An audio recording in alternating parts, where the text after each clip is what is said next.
All right. We're going to start today by talking about the making of the modern United Kingdom.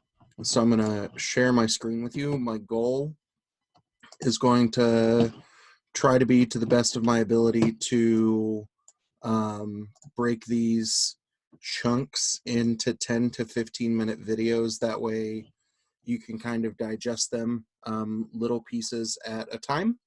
And if you've got any questions, of course, you can send me an email or wait until we talk about things during office hours on Zoom or however we communicate for the bulk of the semester. So we're going to talk about the United Kingdom. And of all of the countries that we talk about, this is the best example of a regime that governs by and large with a traditional form of legitimacy, because they will talk about doing things the way that they've always been done. We'll talk about customary forms of law that are used throughout the United Kingdom and how it makes them a little bit unique compared to the other 6 countries because they don't have a firmly codified constitution. They just have large clusters of common law that Parliament and their court systems adhere to. So keep that in mind as we kind of think about ways that we can compare the UK to other countries. So we're going to talk about the making of the modern British state, and what exactly the United Kingdom means versus talking about the 4 individual countries that compose the UK as their own entities as well. You'll have this slideshow shared with you, so if you want to watch some of the video clips that are in there, I'll kind of tell you what they are or why they're there, and you can watch them in your free time if you want to. A lot of people in my world history classes know that I love Bill Wirtz's History of the Entire World video, that I think it's a good kind of passive-aggressive kind of way of talking about the history of the world. So this video is literally just the truncation of that video down to everything that talks about just Great Britain. And it's kind of funny, you can check it out. So I want you to think for a second about why the United Kingdom would make the list of the 6 countries that we study. So if you want to pause and give yourself, 15 seconds to think about it, then you'll find out my reasons. We study the UK for several primary reasons. The first is because it's considered an evolutionary democracy, whereas, in talking about Mexico or Nigeria, the other 2 countries we've looked at to this point, they are revolutionary democracies, right? They had fought to separate themselves from colonial powers or reverse a system of government that existed before the form that we see them in now, whereas the UK is a body that has its government evolve over time, right? That it goes from the most traditional form of monarchy to something that becomes a little bit more, democratic every couple of 100 years, right? People will point to the Magna Carta, which is instituted in 1215, which is the first public declaration of a parliamentary body trying to restrain powers of the monarch, right? And over time, we see the UK transition from a straight up monarchy into the constitutional monarchy that we see it as today. Now, in terms of the different classifications we talked about at the beginning of the semester, they'd be considered an advanced democracy by all intents and purposes. Second, the UK offers our only look into a traditional parliamentary system of democracy. They use the Westminster model, and several other countries around the world that we don't study in this class utilize the Westminster model of parliamentary governance, which comes from the United Kingdom. They've historically been a great power, right? The Bill Wirtz video will show you that just about everything that happens in most of early forms of, world history is from the UK. It's kind of one of the main drivers. They have a high standard of living in terms of looking at them as a kind of advanced developed country, especially compared to the other 5 countries left in the curriculum. The final reason why we study them is that they're a unitary form of government. This means that there is a strong central government that has all of the power and authority, and if they choose to, they can delegate authority to, uh, you know, different levels of government. And this will be a good way to compare something like China and the UK, because, one is a democracy, the other one is not, but we can look at how a unitary form of government can operate in different systems. When we talk about the United Kingdom, their official name is the United Kingdom of Great Britain and Northern Ireland. It will also be referred to as the UK, or it will be referred to as Britain. But sometimes people will say the use of just Britain alone is not a proper term to talk about the entirety of the United Kingdom, because when they are talking about just Britain, most people will say that it's the island that is composed by England, Scotland, and Wales.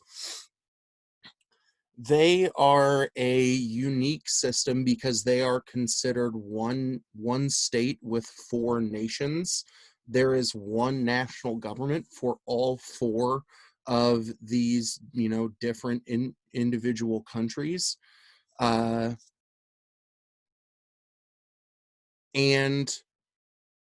it is kind of isolated at times from Europe, that you'll see a bit more kind of nationalism pop up, because the fact that they are not geographically connected to the rest of Europe, right? They're an island that is separated, by an ocean or by a sea from the rest of the continent. So they will see themselves as different from Europe at times, that they feel part of Europe when it's convenient to them. They feel different from Europe at certain points in history, right? We are most definitely living in an era where Britain sees itself as functionally different from Europe, and that's proven by what's going on with all of the Brexit talks and the eventual Brexit transition plan that they are working through now. If you're interested, this is something that's put together that just describes the same thing that I did. What's the difference between the UK and Great Britain? So here's the next kind of big element of understanding the making of the modern British state, and we'll talk through the entirety of the timeline, and then that's where we'll take our first break.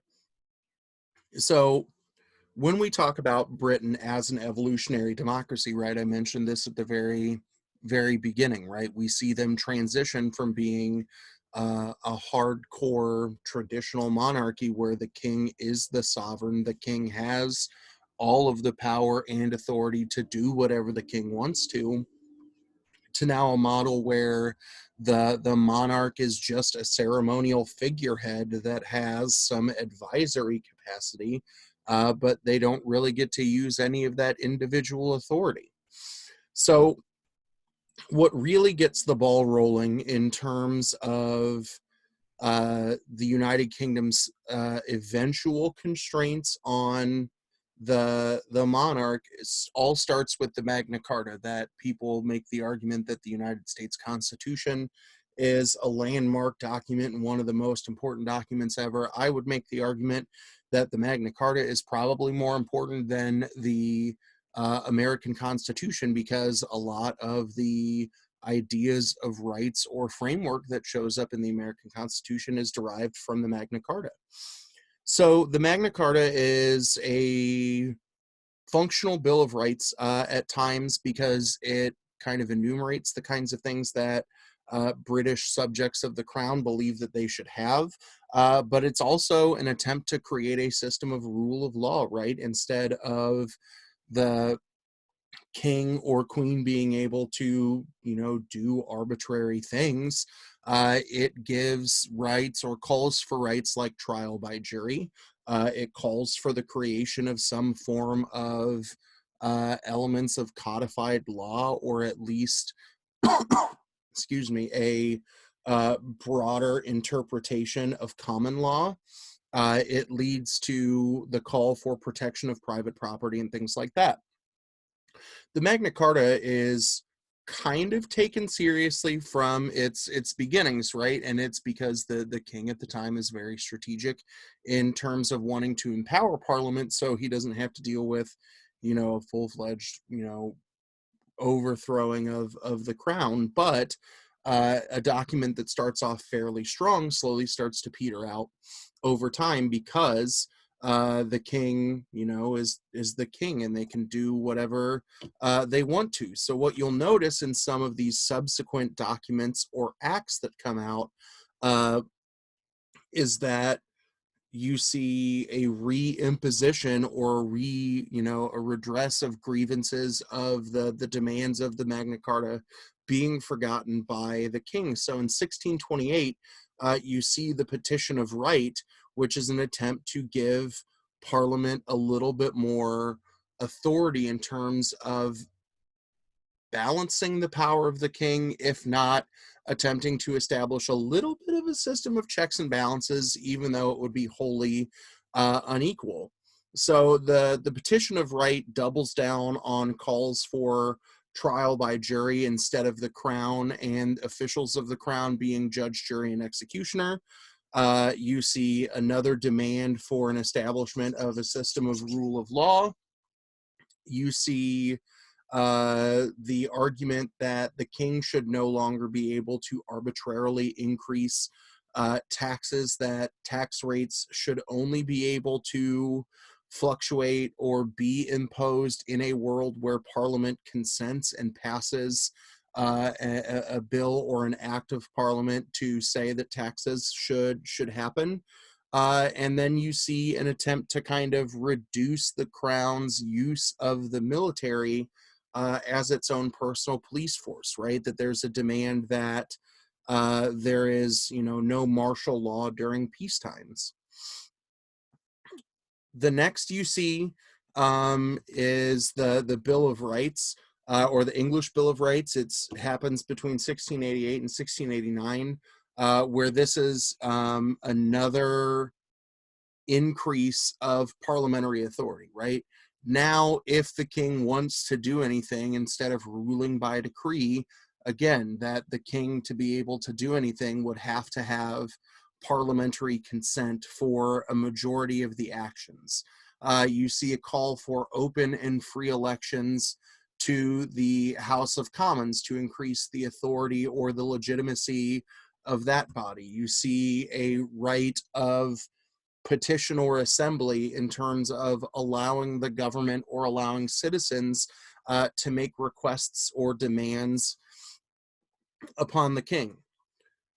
Another 200 years later, you see the Great Reform Acts, which are passed between the 1830s to the 1880s, that increase the size of the British electorate. You see a reform to election procedures, to how members of parliament are selected. In 1911, you see what's passed called the Supremacy Act. So the Parliament of the United Kingdom is a bicameral legislature. There is the House of Commons and the House of Lords.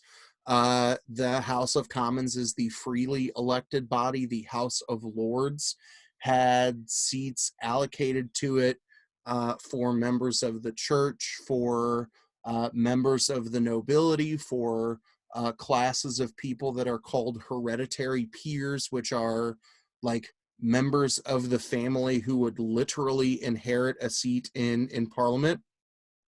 So what the Parliament Act of 1911 does is flip that model.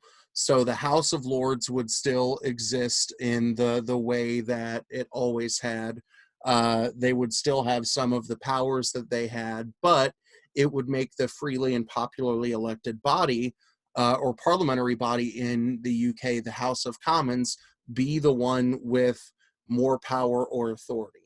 The House of Lords, instead of being able to delay debate or implementation of legislation indefinitely, could only do it for a single year. And then it sets up 5-year terms for members of the House of Commons and will make some sense of what terms in the House of Commons look like when we talk about how parliamentary elections can happen on a fixed schedule, or how the Prime Minister or Parliament itself can call for parliamentary elections. As we are seeing the UK kind of rebuild elements of its society in post World War I Europe, and start to deal with some issues that all of Europe is dealing with in the time leading into the beginning of World War II. You start to see the Beveridge Plan, which is kind of a philosophical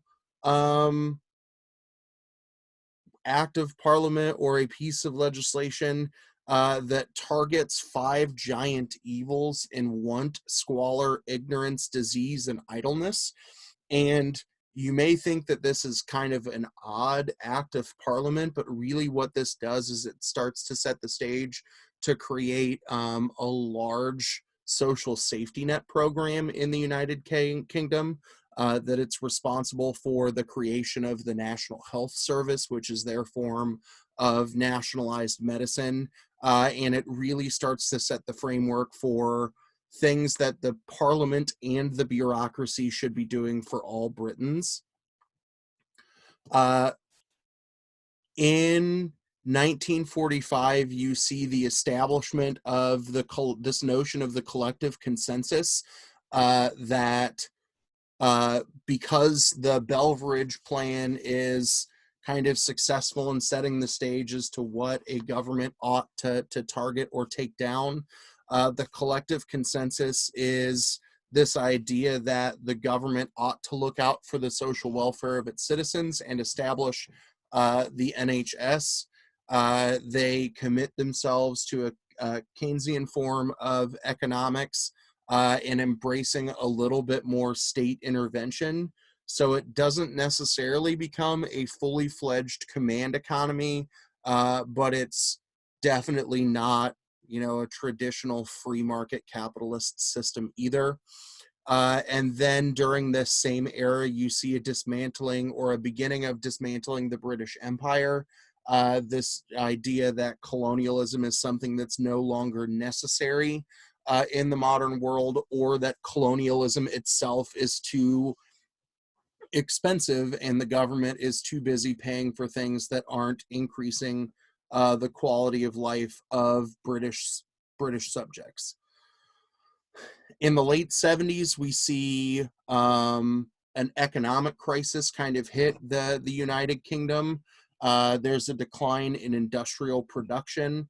The loss of colonies really creates a massive loss of revenue because of the disproportionate relationship between the UK and its colonial entity.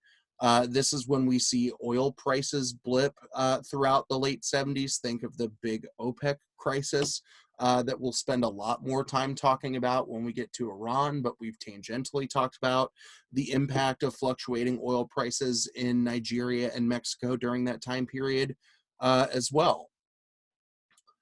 You also see massive demands in place by labor unions to create more protections for workers. And, all of these things ultimately create what's called the winter of discontent, which led to a a shutting down of lots of elements of the British economy, which leads to a party flip in terms of who is controlling Parliament, and B, the rise of Margaret Thatcher to becoming the Prime Minister of the United Kingdom. We'll talk about Thatcher a lot in a few slides, but she is the leader of the Conservative Party from 1979 to 1990 and starts to really flip the script on what the ideal government should be doing, that she starts to roll back a lot of things that were kind of philosophically embraced either in the Beveridge plan or kind of, shatters some of the notions of the collective consensus.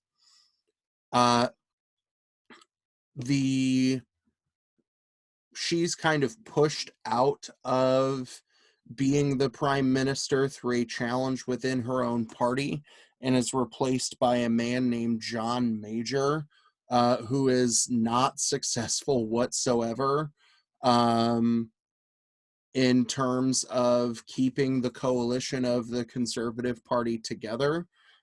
So he had people who were defecting from the Conservative Party to either the Labour Party or some of the existing third or minor political parties that exist in the United Kingdom, or he was so unpopular that the Conservatives just started losing a majority. And the way parliamentary elections work, right, this leads to a new power or a new party coming into power. So in 1997, we see the rise of a man named Tony Blair, who is the PM from the Labour Party. And he really is seen as being influential because he redefines what the Labour Party really starts to stand for. He starts shifting kind of the coalitional base of who supported that party, and created what becomes known as the Third Way, which we'll discuss a lot more when we get to Blair. So Blair is kind of ousted a little bit in the same way that Thatcher was, that Tony Blair becomes kind of a loyal supporter of the George W. Bush administration during the American War on Terror and supports the wars in Afghanistan and Iraq. And as casualties start going up, particularly in the war in Iraq of British soldiers, there are a lot of Britons who are questioning why the United Kingdom is involved in that conflict in the first place. And since he's seen too much as a puppet of the Bush administration, Blair decides to resign before someone can call for elections and maybe the Conservatives take control. So he's replaced by Gordon Brown, who has a short run as prime minister. And then in 2010, we see the rise of David Cameron as the Conservative Party leader to become the prime minister. This period from 2010 to 2015 is very interesting because there was a hung parliament, which means there's not a party with a majority. So to be able to form government and to allow David Cameron to become the prime minister, you see a coalitional government formed between the Lib Dems and the Conservative Party. In 2015, David Cameron is seen as so successful that the Conservatives win a majority outright in Parliament, and he stays the prime minister. He is responsible for carrying out the pledge on whether or not Scotland should be allowed to hold a leave versus stay referendum with the United Kingdom.